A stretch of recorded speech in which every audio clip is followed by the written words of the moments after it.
Hello students, कैसे हैं आप सब। आई होप आप सब अच्छे होंगे। आईसीटी वर्चुअल क्लासरूम में आप सबका स्वागत है। मैं विकास। क्लास 6 का मैथ्स करेंगे हम। चैप्टर है आपका मेंसुरेशन यानी क्षेत्रमिति। इस चैप्टर को कंटिन्यू करना है हमें। कुछ क्वेश्चंस हम कर रहे थे इससे रिलेटेड, तो चलिए वहीं से हम कंटिन्यू करेंगे। ये क्वेश्चन था बच्चों आपके लिए। क्या बोला गया था? Table top measures 2 metre 25 centimetre by 1 metre 50 centimetre. ठीक है, तो ये देखिए, जो तरीका है ना ये लिखने का, 2 metre 25 centimetre by 1 metre 50 centimetre. ठीक है, ये तरीका यहाँ पे आप देख रहे होंगे, ये बाय है, क्या मतलब है इसका? इनटू है। ठीक है, तो डायरेक्ट एक तरह से आपको भाई हिंट दे रखी है कि ये टेबल का जो टॉप है उसका एरिया ऐसे निकलेगा, है ना। हमें क्या करना है, सब कुछ आपको पका के दिया हुआ है, बस आपको इस चीज का ध्यान रखना है कि ये मीटर में हो, है ना। 2 मीटर 25 सेंटीमीटर को पूरा मीटर में कन्वर्ट करेंगे, 1 मीटर 50 सेंटीमीटर को भी पूरा मीटर में कन्वर्ट करेंगे, और उसके बाद आपका एरिया आ जाएगा। सिंपल है, यही बोला गया है। एक मेज के ऊपरी पृष्ठ की माप 2 मीटर 25 सेंटीमीटर इंटू, देखिए यहाँ पे साफ साफ लिख भी दिया है, इंटू 1 मीटर 50 सेंटीमीटर। मेज का क्षेत्रफल वर्ग मीटर में ज्ञात कीजिए। देखिए क्वेश्चन में आपको बोल भी दिया है कि वर्ग मीटर में बताना है। अगर ये नहीं लिखा होता वर्ग मीटर, तब आप इसको सेंटीमीटर में कन्वर्ट करके भी कर सकते थे, आंसर आपका सेंटीमीटर में भी आ सकता था। लेकिन अब बोल दिया है तो मीटर में ही निकालना पड़ेगा। फटाफट नोट डाउन करके इसको सॉल्व करेंगे और बताएंगे क्या आंसर आता है आपका।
तो बच्चों, आंसर आपका आ गया होगा। नहीं भी आया है तो कोई दिक्कत नहीं है, यहाँ पे हम साथ में सॉल्व करेंगे तो अपने आप आ जाएगा। अब देखिए ध्यान से, हमारे पास यहाँ पे ये जो दो चीज दी हैं, इसमें से एक लेंथ है एक ब्रेड्थ है, ये पता लग गया। तो अगर मैं बोलूं length of the table top कितनी है? 2 मीटर 25 सेंटीमीटर। अब मुझे चाहिए ये मीटर में, ठीक है। तो हमें पता है कि भाई 1 मीटर होता है 100 सेंटीमीटर के बराबर, है ना। तो 1 सेंटीमीटर 1/100 मीटर के बराबर होगा कि नहीं होगा? और 25 सेंटीमीटर की जब बात करेंगे तो इसको मल्टीप्लाई कर देंगे, यानी 25/100, दैट इज 0.25 मीटर आ गया, है ना। बात यहीं पे खत्म नहीं होती है, क्योंकि हमारे पास ये है 2 मीटर और ये है 0.25 मीटर। इन दोनों को जोड़ देंगे तो 2.25 मीटर आ जाएगा। समझ में आ गया? तो इस तरह से हम इसको मीटर में कन्वर्ट कर देंगे। फिर आगे आता है सेंटीमीटर, तो चलिए सेंटीमीटर में भी लिख देते हैं। ये प्रॉपरली विजिबल तो है ना बच्चों आपको? ठीक है, अब हमें लिखनी है breadth. Breadth of the table top इसकी ब्रेड्थ क्या होगी बच्चों? 1 मीटर 50 सेंटीमीटर। सेम तरीका है, आपको पता है ये 1 मीटर तो एज इट इज है 50 सेंटीमीटर यानी 0.50 मीटर हो जाएगा, दैट इज 1.50 मीटर। ये आ गया। एरिया कैसे निकालेंगे अब? Area of the table top. तो एरिया निकालने के लिए हमें लेंथ और ब्रेड्थ को गुना करना पड़ेगा, है ना, जो कि क्वेश्चन में ऑलरेडी इस फॉर्म में लिखा भी हुआ है। तो लेंथ इंटू ब्रेड्थ पता है आपको, 2.25 इंटू 1.50, है ना, और आंसर में मीटर स्क्वायर आएगा, एरिया स्क्वायर में होता है, पता है आपको। तो इसको मल्टीप्लाई कर लीजिए। देखिए अब सिंपल तरीका ये है कि जो डेसिमल है उनसे कंफ्यूज नहीं होना। सबसे पहले तो आपने 10 दिया है, कोई दिक्कत नहीं है। आप एक काम करेंगे, ये 15 है ना, क्योंकि डेसिमल के बाद जो लास्ट में जीरो होती है, जीरो का कॉन्सेप्ट मैंने अच्छे से डिटेल में एक्सप्लेन किया था बच्चों, कि कहाँ पे जीरो लगाने पे किसी नंबर की वैल्यू बढ़ती है और कहाँ पे जीरो लगाने पे कोई फर्क नहीं पड़ता है। तो देखिए ये जो लास्ट में जीरो है इसकी वैल्यू नहीं है यहाँ पे, तो बेसिकली ये 15 है। ठीक है, ऐसे बोल सकते हैं आप 225 डेसिमल हटा के इंटू 15। डेसिमल हम बाद में लगा लें, एक यहाँ है एक यहाँ है ना, तो इनको मल्टीप्लाई करना है। अब मैं ऐसे क्यों बता रहा हूँ, डायरेक्ट आप कर पाए इसीलिए, है ना, अलग से लिख के करने की जरूरत नहीं है। कई बच्चे ऐसे लिख के करेंगे तो कोई बात नहीं, टाइम ज्यादा लगेगा, ऐसे भी कर सकते हैं आप, लेकिन डायरेक्ट भी आप कर सकते हैं। कैसे? 15 का पहाड़ा आता है सबको, 15 इंटू 5 कितना होता है? 75, 75। शेष कितना बच गया? हासिल कितनी लगेगी? 7। फिर 15 इंटू 2 30 और 7 37। अब 3 हासिल जाएगी। 15 इंटू 2 30 और 3 33। ठीक है, अब देख लीजिए 1 2, है ना, ये जीरो तो हमने वैसे भी हटा दी, तो 3 डिजिट के बाद डेसिमल लगेगा, मीटर स्क्वायर। ये हो गया बच्चों आपका आंसर, है ना। तो आप लिख सकते हैं फाइनल आंसर आपका, क्या लिखेंगे? Therefore area of the table top is, कितना है एरिया टेबल टॉप का? 3.375 metre square. That's it. Note down कर लेंगे इसको, ये आपका क्वेश्चन कंप्लीट हो गया।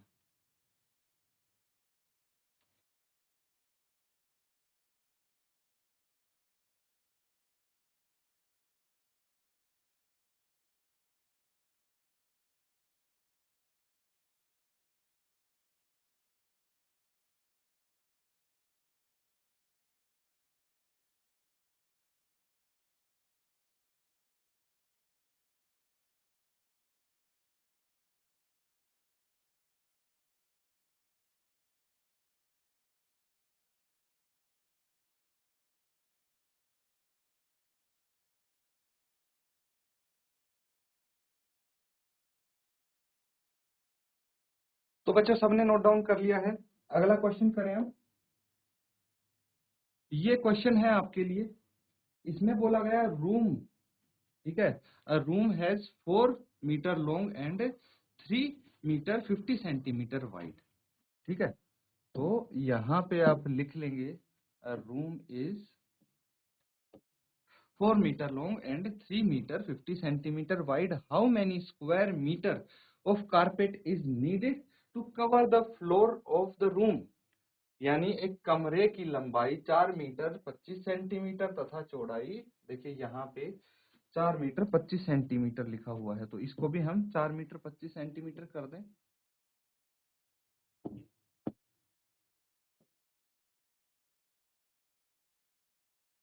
तो ये पूरा ही दोबारा लिख देता हूं मैं, इज 4 मीटर 25 सेंटीमीटर। ठीक है, अब देखिए यहाँ पे आपसे क्या पूछा गया है, चौड़ाई भी दी गई है 3 मीटर 65 सेंटीमीटर, 50 है ये, 3 मीटर 50 सेंटीमीटर कर दीजिए इसको। ठीक है, 3 मीटर 50 सेंटीमीटर। कमरे के फर्श को ढकने के लिए कितने वर्ग मीटर गलीचे की आवश्यकता होगी, ये आपको बताना है। तो लेंथ आपको दी है, ब्रेड्थ आपको दी है ना, यानी ये रेक्टेंगुलर इसका फर्श है, तो इसके लिए एक कारपेट लेके आनी है।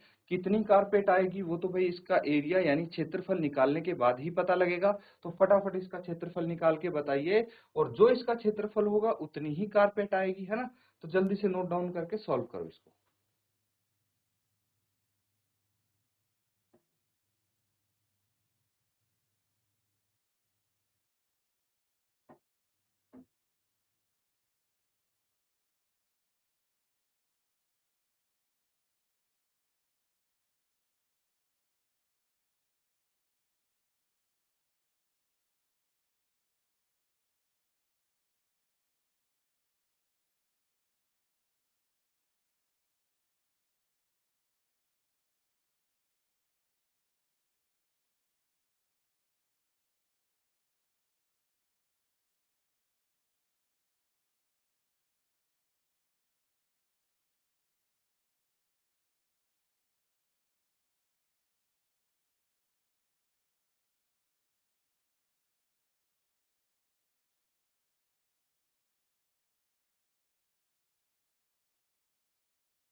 तो बच्चों इसको हम सॉल्व करेंगे अब, ठीक है।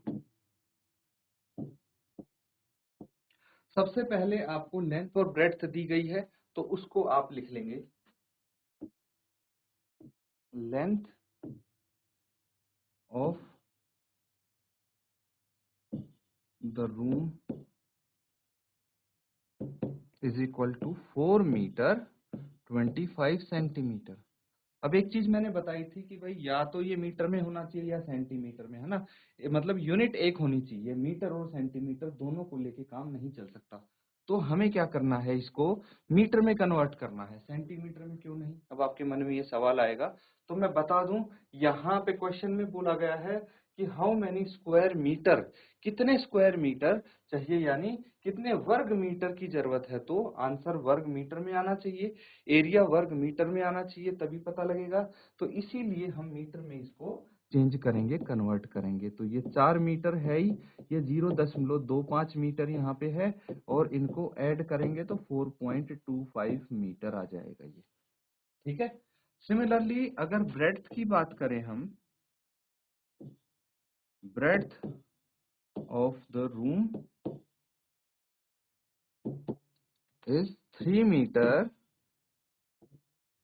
50 सेंटीमीटर, यानी 3 मीटर प्लस 0.50 मीटर, है ना। कितना आ जाएगा ये, 3.50 मीटर, ठीक है। अब क्या करेंगे, अब इनको आप इनका एरिया निकाल लेंगे, है ना। Area of the room, area कैसे निकलेगा, अब ये आपको पता होना चाहिए, लेंथ इनटू ब्रेड्थ, ठीक है। इससे एरिया आ जाएगा, चलिए फटाफट निकाल लेते हैं। 4.25 इंटू 3.50, ठीक है। तो बेसिकली हमें किसको मल्टीप्लाई करना है, 425 इंटू 35, है ना। डेसिमल हम बाद में लगा सकते हैं, या फिर यहाँ पे रहने दो डेसिमल, ठीक है। मल्टीप्लाई करके देखिए इसको, 5 इंटू 5 25, 5 इंटू 2 10 और 2 12, एक हासिल, 5 इंटू 4 20 और एक 21, ये आ गया, ठीक है। उसके बाद 3 से मल्टीप्लाई करेंगे हम, कितना आ जाएगा, 5 3 15, एक हासिल, 3 इंटू 2 6 और एक 7, 3 इंटू 4 12, ठीक है। ये 5, 5 इंटू 7, ये 8, ये 4, ये 1, और डेसिमल आपका यहाँ पे आ जाएगा। तो ये हो गया 14.875 मीटर स्क्वायर, ठीक है। अब फाइनली आप लिख सकते हैं therefore 14.82575 है ना, ये इसको 875 मीटर स्क्वायर कारपेट, इतनी कारपेट चाहिए, इतने metre square carpet is needed to cover the floor. भाई फर्श को कवर करने के लिए इतने मीटर कारपेट चाहिए, ये फाइनली आप आंसर लिख देंगे।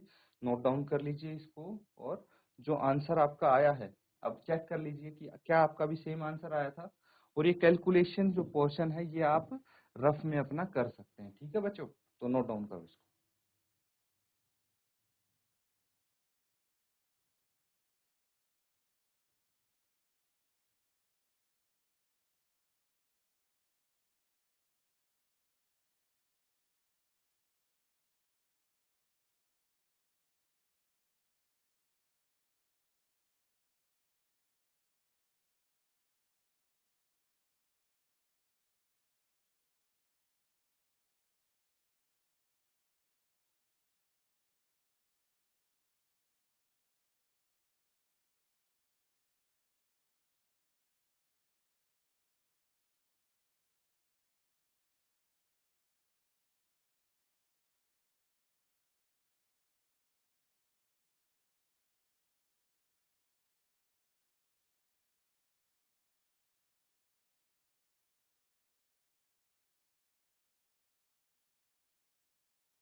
ठीक है स्टूडेंट्स, सबने नोट डाउन कर लिया है। अगला क्वेश्चन करें आप। चलिए नेक्स्ट क्वेश्चन देखते हैं। ये है अब आपके लिए नेक्स्ट क्वेश्चन। क्या बोला गया है? Floor is 5 metre long and 4 metre wide. A square carpet of side 3 metre is laid on the floor. Find the area of the floor that is not carpeted. यानी एक फर्श की लंबाई 5 मीटर तथा चौड़ाई 4 मीटर है। 3 मीटर भुजा वाले एक वर्गाकार गलीचे को फर्श पर बिछाया गया है। फर्श के उस भाग का क्षेत्रफल ज्ञात कीजिए जिस पर गलीचा नहीं बिछा। तो इसमें थोड़ा सा ट्विस्ट दे दिया बच्चों आपको क्वेश्चन में। बाकी क्वेश्चन काफी आसान है, इसमें दिक्कत तो नहीं होगी आपको। ऐसा कुछ बोल सकते हैं, है ना, 5 एंड 4 वो है। तो थोड़ा सा और इसको मैं ऐसे कर सकते हैं, ठीक है। तो ये हो गया 5 मीटर, ये हो गया 4 मीटर, है ना। लेंथ ब्रेड्थ आपको पता है। अब इसके अंदर भाई 3 मीटर,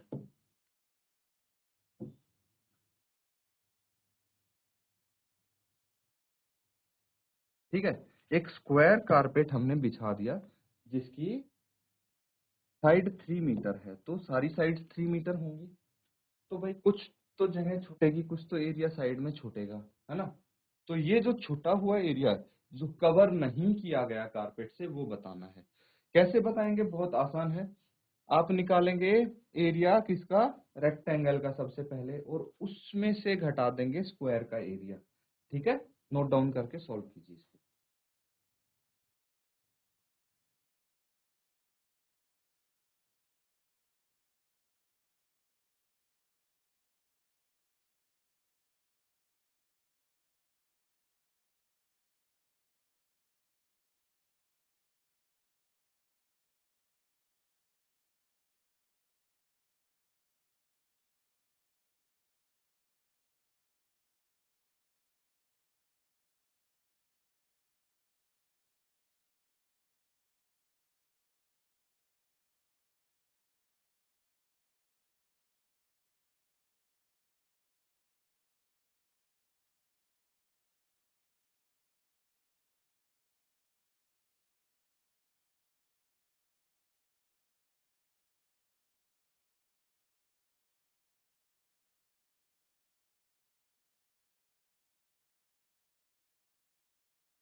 तो बच्चों चलिए इसको अब साथ में करते हैं।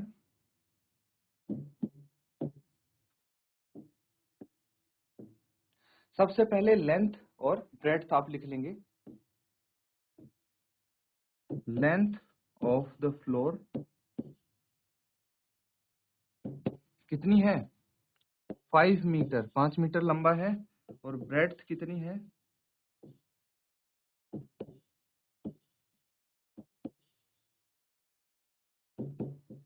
4 मीटर है। एरिया निकाल लेते हैं इसका। एरिया ऑफ द फ्लोर, ये कितना है? लेंथ इंटू ब्रेड्थ, है ना, लंबाई गुना चौड़ाई, यानी 5 metre into 4 metre, that is 20 metre square. Area आ गया। अब चलिए कारपेट की बात कर लेते हैं, ठीक है। Side of the square carpet, यानी वर्गाकार जो गलीचा है उसकी साइड आपको दे दी गई है 3 मीटर, ठीक है। एरिया निकाल लेते हैं इसका भी। Area of the square carpet, क्या होगा इसका एरिया?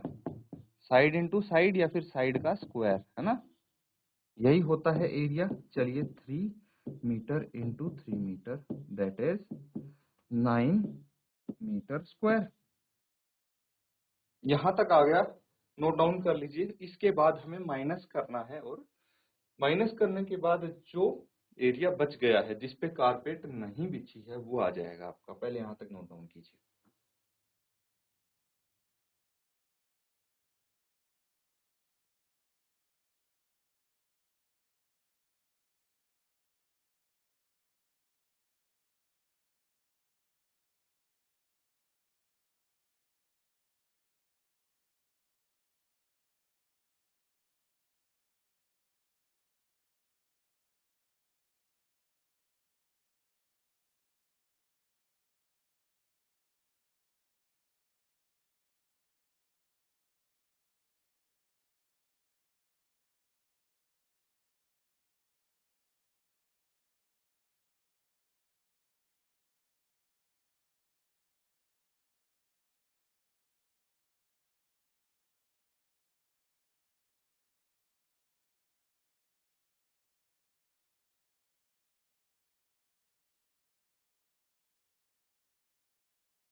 तो बच्चों अब निकालना है हमें area of the floor that is not carpeted, यानी फर्श का वो क्षेत्रफल जिस पे गलीचा नहीं बिछा है, ठीक है। तो आप लिख लेंगे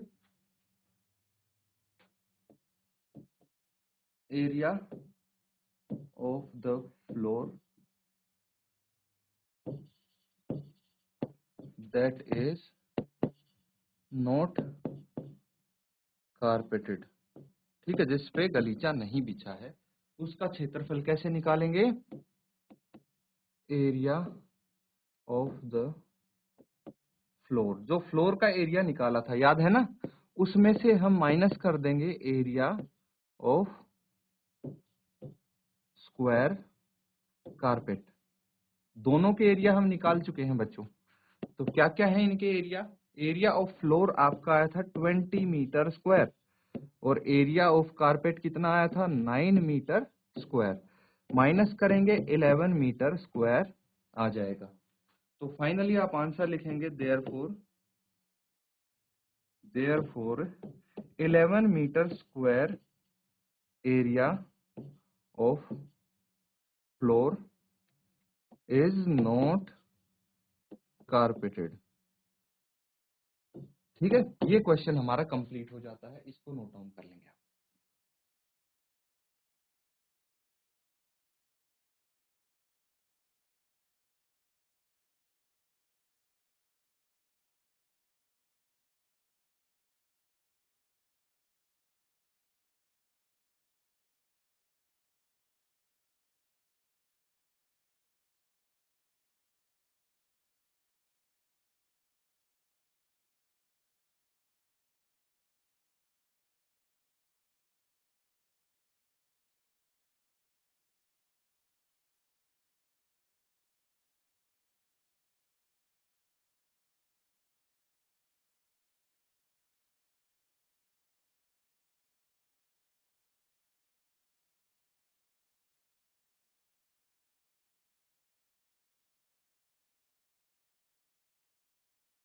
तो स्टूडेंट्स, आज के लिए हम इतना ही करेंगे। ये क्वेश्चन जो हमने किए हैं इनको रिवाइज जरूर करें। इसी के साथ आज का सेशन एंड करते हैं।